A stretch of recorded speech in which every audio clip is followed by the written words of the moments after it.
Le Conseil de sécurité des Nations Unies a renouvelé à l'unanimité le mandat de la mission d'appui des Nations Unies en Libye pour une nouvelle période de 3 mois. L'ONU appelle le secrétaire général des Nations Unies à nommer d'urgence un nouveau représentant en Libye. Rappelant que depuis 2020, il existe un double commandement de la mission onusienne avec un envoyé spécial à Genève et un coordinateur dans la capitale libyenne.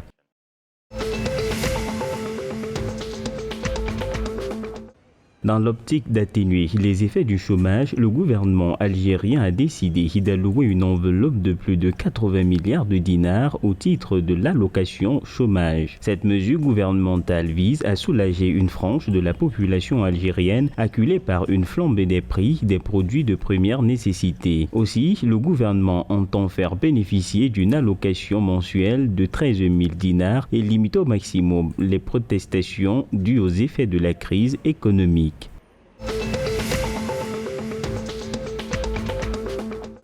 Les autorités tunisiennes annoncent l'opérationnalité de l'Agence de régulation du secteur de l'énergie pour 2024. Cette agence aura pour mission particulière le traitement des litiges, la définition des règles d'accès au réseau et l'émission des avis consultatifs sur la réglementation en vigueur. Une fois ces tests d'application promulgués, cette instance sera mise en place en 2023.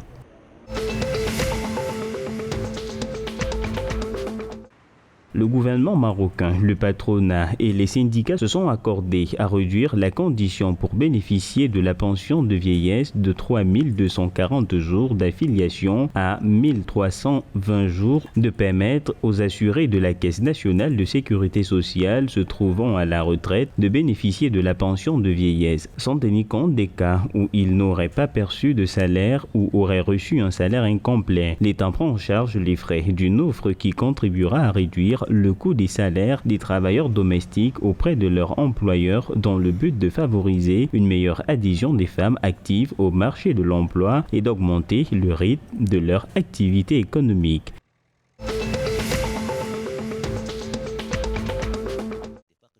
L'autorité égyptienne de l'énergie atomique annonce que les chercheurs agricoles ont commencé à récolter la production d'une nouvelle souche de blé génétiquement modifiée. Avec une productivité élevée, les caractéristiques distinctes telles que la résistance à la salinité et la pénurie d'eau, cette nouvelle souche de blé pourrait contribuer à augmenter la production locale de blé en Égypte de 33% avec un taux de production qui dépasse 4 tonnes par acre, une augmentation de près d'une tonne par rapport aux variétés égyptiennes actuelles cultivées.